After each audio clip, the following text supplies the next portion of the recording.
México llegó hoy a 585 casos reconocidos de contagio de coronavirus. Son 110 casos más que ayer. En la gráfica se puede ver que México sigue la tendencia que experimentó Italia en los primeros 28 días a partir de que se conoció el primer contagio. La curva es clarísima, ahí está en pantalla. Aquí el día 1 fue el 28 de febrero. Han pasado entonces 28 días y al día 28 México reconoce 585 contagios. Italia llevaba 528 y prácticamente el mismo ritmo de crecimiento. Buenas noches, una gráfica inquietante, pero quizá más inquietantes son dos hechos conocidos hoy por Imagen Noticias. El primero, especialistas de Nuevo León nos informan que les han ordenado diagnosticar, registrar como neumonías atípicas casos de COVID-19. No pudimos avanzar más en la confirmación, pero mañana seguramente tendremos esa historia. ¿Quién les está pidiendo diagnosticar COVID-19 como neumonías atípicas? ¿Y con qué objetivo? ¿Con el de reducir la estadística de contagios de coronavirus en México? Mañana tendremos más sobre el caso Nuevo León. Lo que sí podemos confirmar es el segundo. Lo podemos confirmar esta noche, es que sin mediar explicación, la empresa ISA Farmacéutica informó al gobierno de Jalisco que no le entregará un pedido de 20,000 kits para hacer pruebas de coronavirus. Vamos a ver en pantalla. Ahí está, vamos a ver la orden de compra del gobierno de Jalisco a ISA Farmacéutica. Tendrían que haber entregado ayer el pedido del producto para hacer las pruebas. Era un pedido, ahí está la cantidad, por más de 20 millones de pesos. Y claramente se lee abajo que era una compra especial, por ahí se ve, una compra especial del Fondo para el COVID-19. Pero para sorpresa del gobierno de Jalisco, el proveedor se rajó. Se rajó. El gobierno de Jalisco nos asegura que están buscando de urgencia un nuevo proveedor para poder cumplir el compromiso de aplicar una gran cantidad de pruebas de coronavirus. El plan era aplicar 600 pruebas diarias en Jalisco y sigue siendo el objetivo. Lo que pasa es que se quedaron sin proveedor. Y es que a más pruebas, más casos, pero también más seguimiento y más atención. Por eso la pregunta, ¿hay alguien interesado esta noche en que no se hagan más pruebas para que la estadística de contagios en el país no crezca? Esta mañana en Palacio Nacional, el subsecretario Hugo López-Gatell, vocero del gobierno federal en el tema del coronavirus, reiteró su llamado a la gente para que se quede en casa. Dijo que cumplir con la jornada de sana distancia que se ha establecido de aquí al 19 de abril, será fundamental para que la tercera fase de contagio, que inevitablemente llegará, afecte con menor fuerza. La fase 3 se va a dar. No hay duda que la fase 3 se va a dar. Y es la fase donde el riesgo principal es que se sature el Sistema Nacional de Salud. Pero la gran diferencia es que con las medidas de la Jornada Nacional de Sana Distancia, si se instauran enérgicamente, de manera disciplinada, y la mayor cantidad de personas durante estas 4 semanas no sale a la calle, se queda en casa, entonces en lugar de tener una curva epidémica inmensa que supere la capacidad de atención, vamos a tener una curva epidémica de menor tamaño que permita atender a las personas enfermas, sobre todo las críticamente enfermas. Pues ojalá ese sea el caso. Vamos a revisar las estadísticas, muertes ahí están las estadísticas: Italia, China, Estados Unidos y México. Italia, 8,200 muertes, son 24,000 en el mundo. Hay más de 500,000 ya de contagios en el mundo. México, lo que informó hoy 2 personas más murieron, son 8 con 585 contagios. Y hay que ver ahora la cifra de Estados Unidos, 85,000 contagios y casi 1,300 muertes. Vamos a revisar de nueva cuenta, vamos a ver las cifras. El contagio en Estados Unidos, 85,000 contagios, ya superaron a Italia, ya superaron a China, 1,290 muertes. Cifras de hoy. En las últimas horas, 16,693 en las últimas 24 horas en Estados Unidos. Por eso la alarma, por eso las medidas, por eso lo que le está pasando en los hospitales. llevan 249 personas muertas, pero esa cantidad brutal de contagios en las últimas 24 horas. Y hoy México, 110 casos en las últimas 24 horas. Se pasó ayer de 475 a 585. En una semana son 382 casos.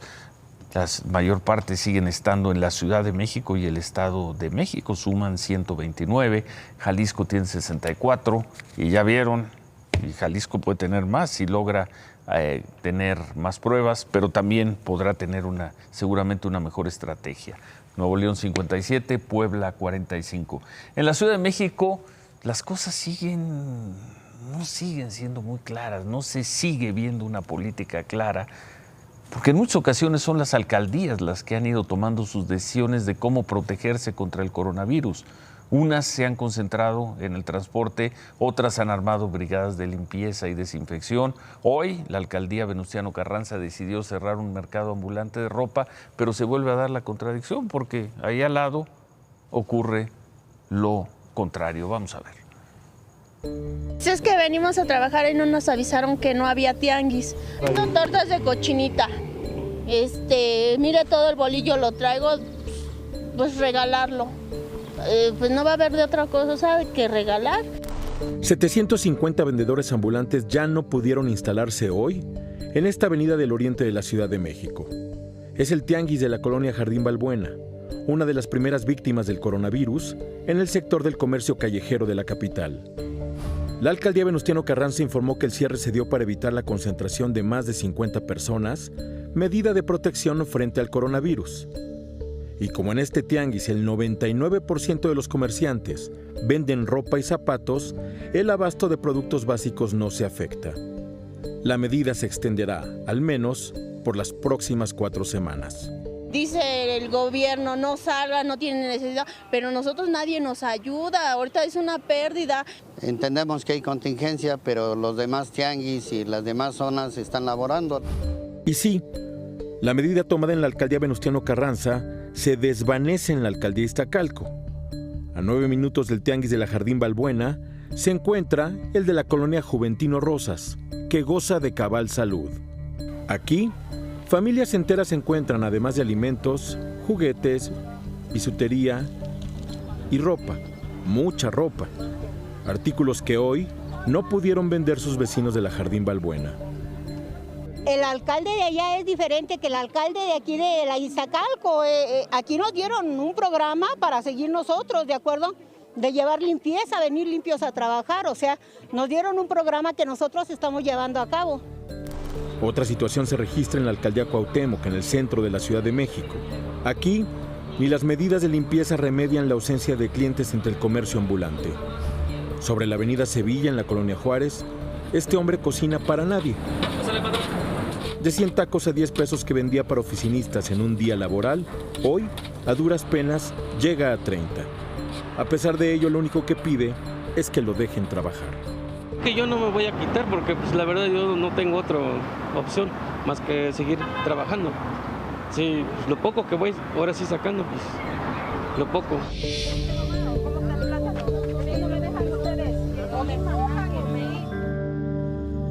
El presidente López Obrador habla mucho de la gente que vive como puede, que hace lo que puede para vivir, para tener un ingreso. Y los comerciantes ambulantes quieren seguir trabajando, necesitan seguir trabajando. ¿Cuál es la política?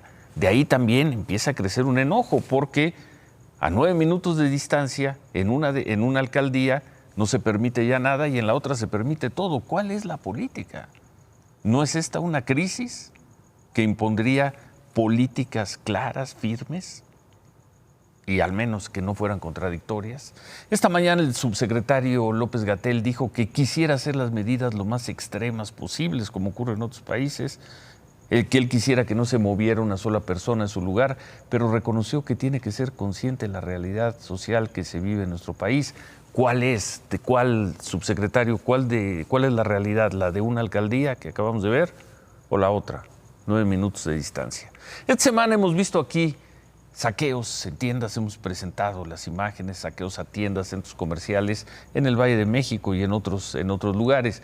Pese a los operativos de seguridad, los saqueos continúan. como este que ocurrió hace unas horas ya en el centro de la Ciudad de México, en la calle de Regina, esquina con Isabel la Católica. Se reporta que unas 5 personas entraron a una tienda de artículos deportivos, amenazaron al encargado y se llevaron ropa, accesorios, tenis, pero bueno, solo se llevaron los tenis izquierdos, los que estaban en exhibición del lado izquierdo. Los saqueadores huyeron en 2 motocicletas. Otro saqueo se reportó en Naucalpan, eso ya es Estado de México. Ahí personas entraron a una tienda Electra en la colonia Olimpiada 68, tomaron lo que pudieron y se fueron. No se reporta ningún detenido. Pues ya sabemos cómo llamarlo, son saqueos o robos. Se dio pese a que por la tarde se anunciaron operativos por parte de la Guardia Nacional y la Policía Municipal para impedirlo, pues no lo lograron. Por todos estos casos de saqueo, las tiendas y centros comerciales de la Ciudad de México empiezan a dar esta apariencia.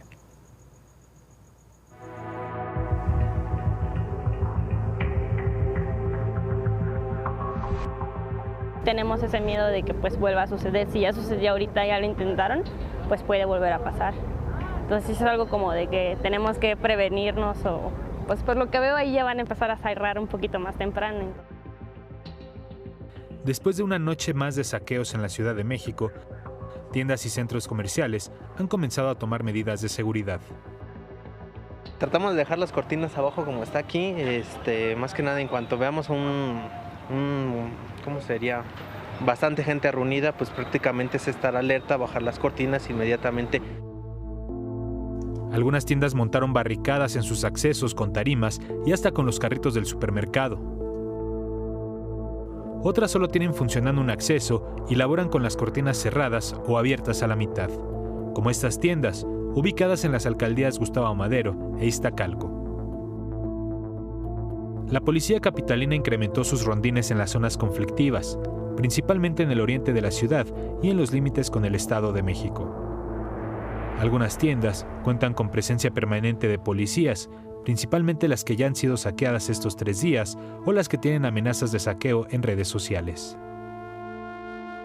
Tales son los casos de esta bodega Aurrerá que anoche fue saqueada en Iztacalco y que hoy es custodiada por una patrulla con 5 policías. O el caso del Soriana y Pizza Hut de San Juan de Aragón, que anoche sufrieron un intento de saqueo. Un grupo de jóvenes aventó piedras para romper las ventanas. Los negocios bajaron sus cortinas aún con clientes para evitar el saqueo. Policías capitalinos llegaron y dispersaron a los saqueadores, quienes les aventaron piedras y huyeron. Pero el miedo a que los saqueos escalen en los siguientes días permanece, principalmente en quienes están al frente de las tiendas. La verdad no vale la pena arriesgar prácticamente tu integridad, a lo mejor hasta tu vida, por algo que prácticamente, ni siquiera es tuyo. Miedo no, pues la verdad es que si llega a pasar algo, pues no me voy a poner al tú por tú con tantas personas, la verdad, pues que pase lo que tenga que pasar y hasta ahí.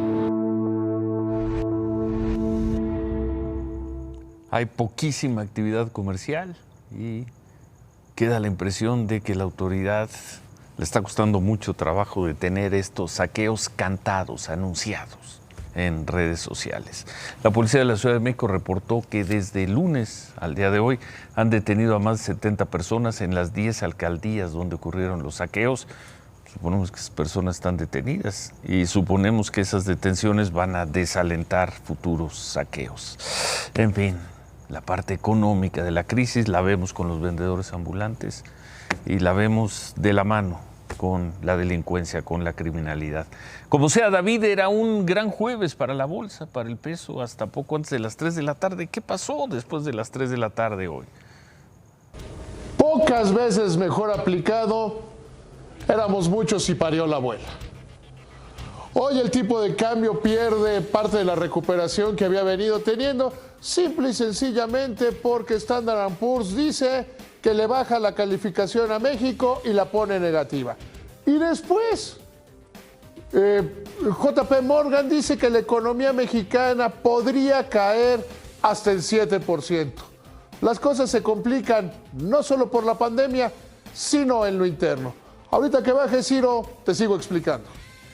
7% que hay de la economía y apenas todavía no termina marzo, ya en los pronósticos. Bueno, Buenas noches, Cristal. Muy buenas noches, Ciro. Antes de la conferencia matutina de hoy, la mañanera, el presidente Andrés Manuel López Obrador participó en la reunión virtual entre los líderes del G20 para hablar acerca del coronavirus. Ahí el presidente expresó su solidaridad con los países afectados por esta pandemia y aseguró que en México las decisiones son tomadas por especialistas y médicos. El presidente también dijo a los líderes lo que ha señalado durante la semana, que la familia es la institución de seguridad social más importante del país y que será ahí donde se logre combatir esta crisis. También planteó sus propuestas para la cooperación internacional para la recuperación económica.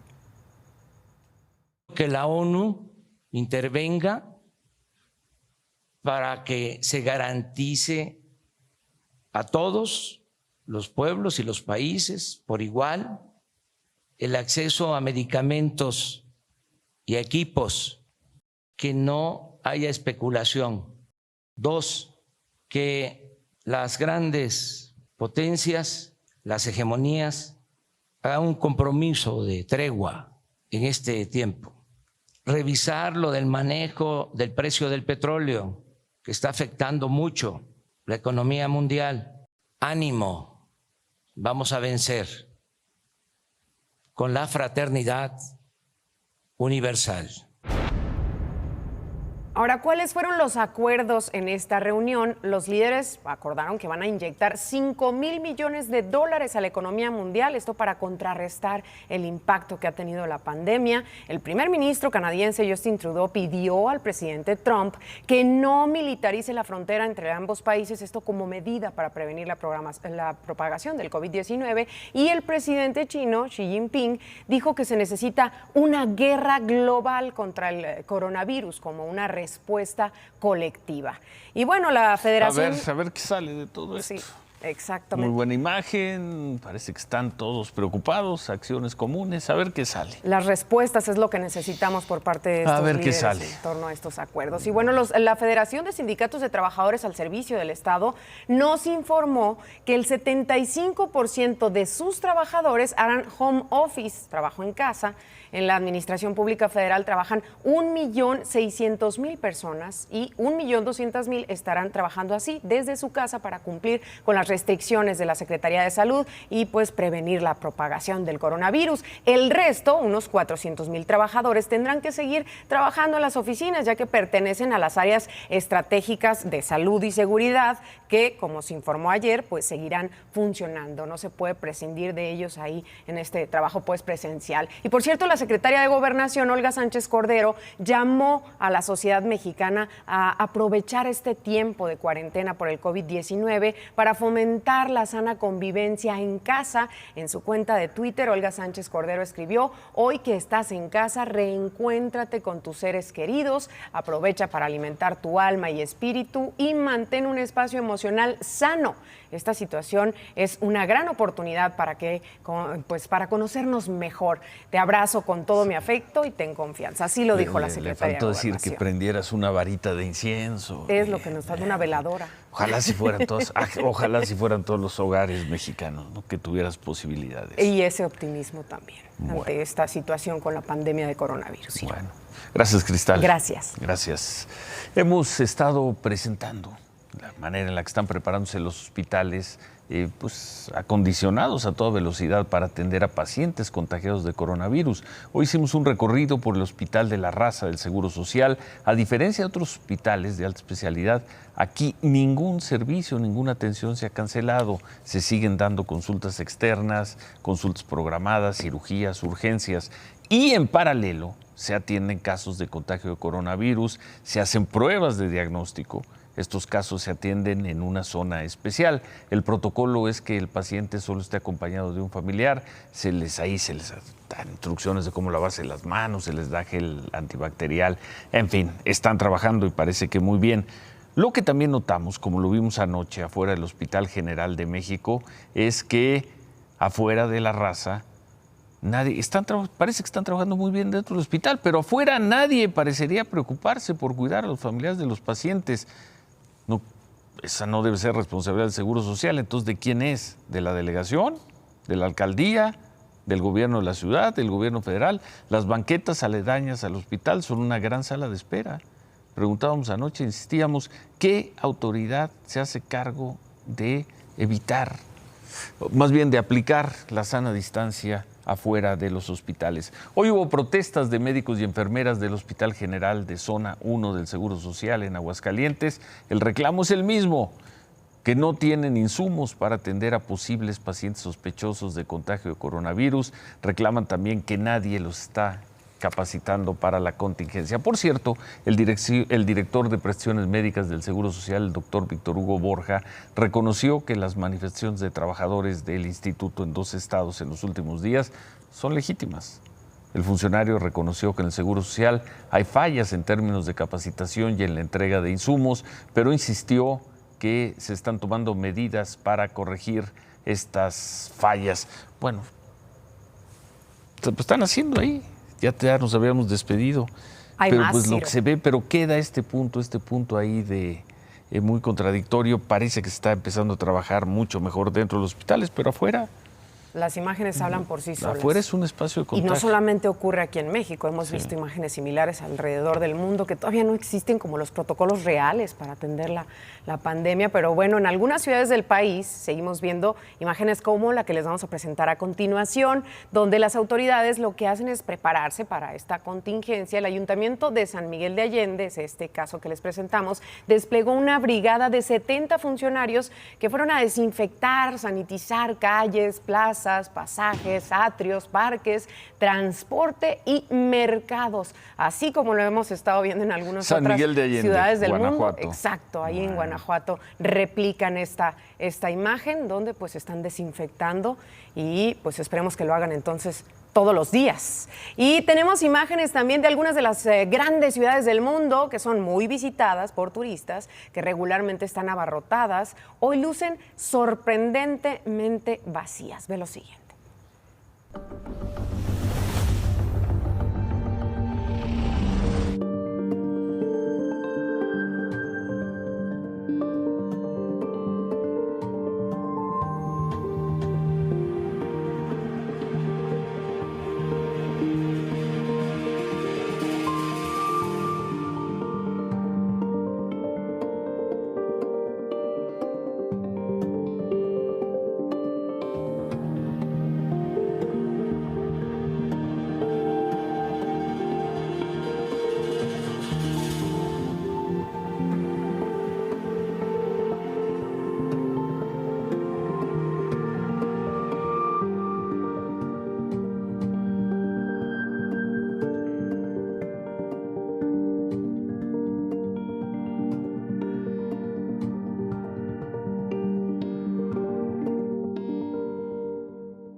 El mundo paralizado. Totalmente. ¿Cuánto tiempo más vamos a ver estas imágenes? ¿Cuánto tiempo más se podrán seguir viendo estas imágenes? La incertidumbre continúa, Ciro, a pesar de esta reunión de los líderes del G20, donde sí se lograron acuerdos, pero no estamos viendo ya los hechos concretos y, bueno, seguramente se replicarán, aunque nuestras autoridades dicen que a partir del 19 de abril vamos a superar esta. Pero en la cumbre del G20 noche de hoy nadie se atrevió a hacer un pronóstico. Para nada. Nadie.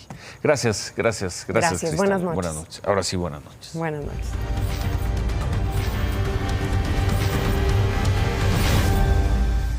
Bueno, campesinos y agricultores de Delicias, Chihuahua, quemaron 4 autos de Conagua y 2 patrullas de la Policía Federal luego de que anoche la Comisión Nacional del Agua abriera a toda su capacidad las compuertas de la presa La Boquilla.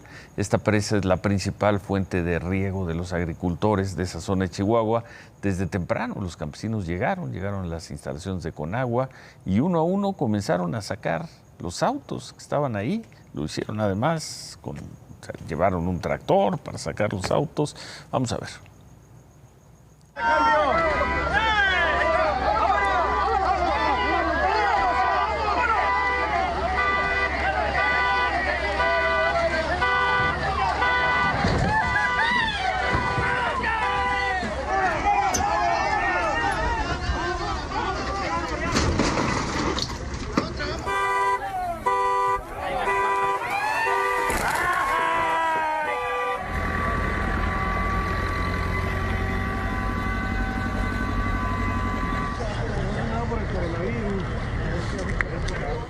Qué cosa en México hoy con los pronósticos económicos, con la crisis del coronavirus, con los problemas de inseguridad, con los saqueos, y se da esta situación.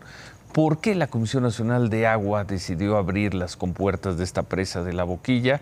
Bueno, pues se explicó que lo hizo en cumplimiento a un acuerdo firmado con Estados Unidos, el llamado Tratado de Aguas de 1944, para garantizar el suministro para el uso urbano de las ciudades fronterizas. Se aplicó y ya vimos lo que provocó. Una hora después de este primer incidente, los campesinos acudieron a un hotel ahí en Delicias, donde se hospedan elementos de la Guardia Nacional, platicaron con los elementos para pedirles patrullas, se las pidieron para quemarlas.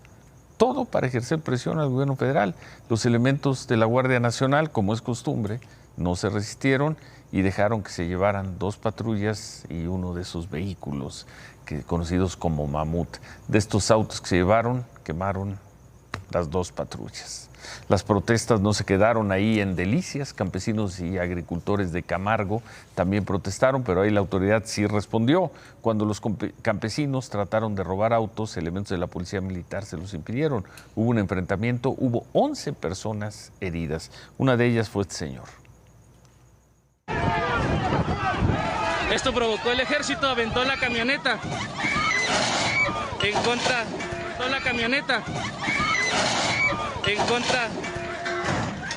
contra de las personas. Hay una persona lesionada en este lugar, hay una persona herida en este lugar. Bueno, como ocurre en México, después de las protestas, Conagua decidió dejar la presa de La Boquilla como estaba ayer. Si te hicieron eso, ¿para qué la abrieron entonces? Solo con la salida de agua necesaria fue lo único que dejaron para el riego de los campesinos y agricultores de esa zona de Chihuahua. Salvador Alcántara, líder de la Asociación de Riego del Estado, informó que Conagua no les garantizó que esto no volverá a ocurrir, por lo que advirtió que si vuelven a abrir La Boquilla, regresarán a las protestas como el día de hoy. Y si regresan, lo más probable es que obtengan lo que quieren. En otras cosas, hoy le fue bien a la mayoría de las bolsas. La Bolsa Mexicana de Valores, que estaba teniendo un buen día, ya nos dijo David, al final terminó ganando poco menos de medio punto. En Estados Unidos, muy buen día. Y bueno, ahí están las bolsas del resto del mundo. A los japoneses no les fue tan bien. El dólar llegó a estar en algún momento por abajo de los 23 pesos. Pero luego, como nos decía David, por ahí de la hora del cierre, alrededor de las 3 de la tarde, se volvió a poner 23.19, cerró. Hoy un día de muchas malas.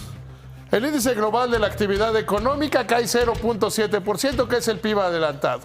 Cuando el peso ahí más o menos se iba recuperando, llegó a estar abajo de los 23, sale Standard & Poor's y dice: le bajo un gradito a la deuda mexicana, a la deuda del gobierno mexicano, y eso implica una tragedia. Estamos más cerca de perder el grado de inversión.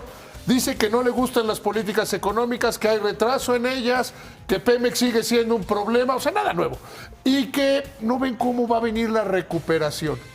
Por si fuera poco ese argumento, luego sale JP Morgan en la tarde-noche a decir: la economía mexicana va a caer algo así como el 7%. Ya todo el mundo se había venido preocupando de la encuesta de Citibanamex, donde consulta a 28 casas de análisis. El promedio era 3%. De caída en la economía. Y JP Morgan la multiplica. En el extremo estaban los más pesimistas, los de Scotiabank, con una caída del 5.8%, peor que la de 2009. Y bancos que habían salido más bajos, como el BBVA, ellos habían salido con el 3, ya le cambiaron a una caída del 4,5% de la economía. Morgan y dice 7. Y 7 es 95, ¿eh? Bueno, 95 fue como 15%. Pero si en marzo estás hablando del 7, con la estimación de que la economía podría caer 15% en el segundo trimestre, y todos están esperando un paquete económico que funcione. Lo repite todas las mañanas el presidente López Obrador: vamos a ayudar a los pobres, a los desprotegidos, los ricos que se defiendan solos. Bueno, pues eso hace 7%. O sea, es que 7%, ¿en qué día es hoy? 25 de eso lleva a pensar que en junio el pronóstico puede ser menos 10. Ahora, y si paras la economía, si sigue parada la economía, puede ser peor incluso que la propia pandemia. La situación obliga al gobierno a hacer un programa de estímulos fiscales, de condonaciones fiscales. No lo quiere hacer el gobierno. De irse al déficit. A ver, es que hay dos cosas. Una cosa es la voluntad y una cosa es la razón. El gobierno necesariamente, el secretario de Hacienda, Arturo Herrera, tiene en su posición que decir, ya no vamos a tener superávit, tengamos déficit. Sí. Vamos a usar las líneas del Fondo Monetario Internacional y vamos a dar una amnistía fiscal. ¿Y con eso va a convencer al presidente? ¿Con eso va a convencer al presidente? Pues yo esperaría que sí, porque lo otro nos lleva en un camino bastante malo. Obligación de Arturo Herrera, el secretario de Hacienda. Lo otro es el diluvio, David. La única manera de parar el diluvio, sí, no es justamente eso. Remátala, David. Y como se los adelantó el padre del análisis superior, interesante el programa de apoyos del Infonavit. Pónganse en contactos con ellos y con su banco. Todos los bancos tienen programas interesantes de apoyo a sus clientes. Véalo bien y lea la letra chiquita. Y bueno, sí, nos dicen allá arriba que hoy es 26, David, pero Dios, hoy es 26 de marzo, no 25 de marzo. El gobierno de Estados Unidos acusó formalmente al presidente de Venezuela, a Nicolás Maduro, de narcoterrorismo. El Departamento de Justicia y la DEA ofrecen ahora $15 millones como recompensa por información que lleve a detener y sentenciar a Maduro.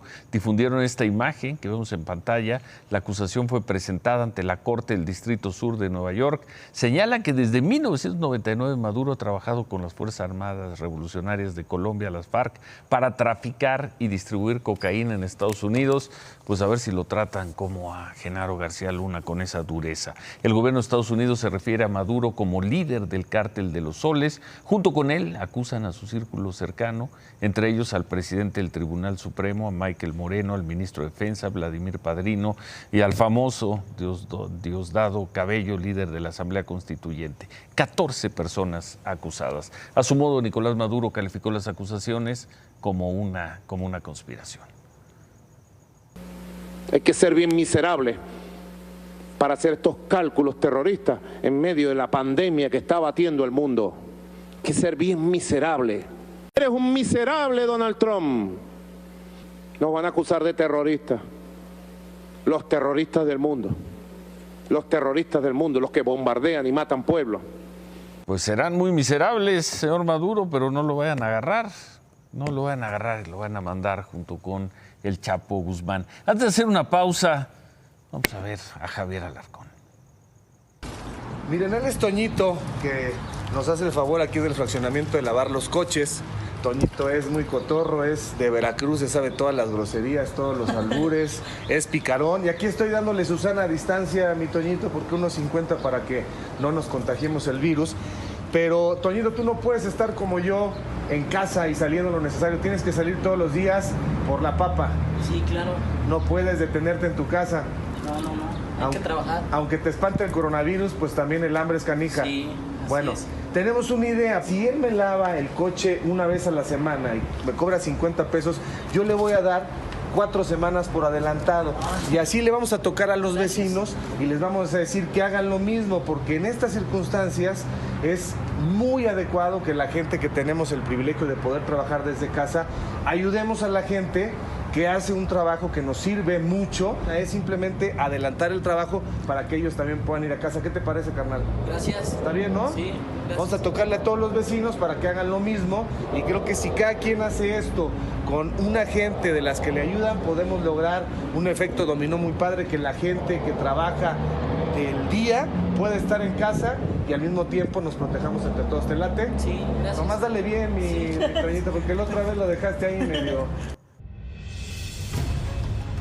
Es muy inquietante la gráfica que presentamos al comienzo del programa. Vamos a verlo. Al día 28, van 28 días del primer caso, México lleva exactamente la tendencia de contagios que registró Italia en ese lapso. Y de hecho el mismo número, ahí está, 528 allá, 585 aquí en los primeros 28 días. La curva es muy inquietante. Y aquí además comienzan a surgir dudas de qué tan confiable puede ser la cifra oficial de contagios que presenta cada noche el gobierno. Damos por sentado que nadie en el gobierno quiere arriesgarse en el juego suicida de adulterar, de trampear las cifras. Lo damos por sentado. Porque todo está quedando y quedará registrado. Los hechos y las palabras. Por ejemplo, estas del presidente Trump, sus adversarios no se las iban a dejar pasar. Los dejamos con este video. Gracias, buenas noches. Ánimo. The coronavirus. This is their new hoax. We have it totally under control. It's one person coming in from China. One day it's like a miracle, it will disappear. When you have 15 people, and within a couple of days it's going to be down to close to zero, we really think we've done a great job in keeping it down to a minimum. I like this stuff. I really get it. People are surprised that I understand it. No, I don't take responsibility at all. Priorities USA Action is responsible for the content of this ad.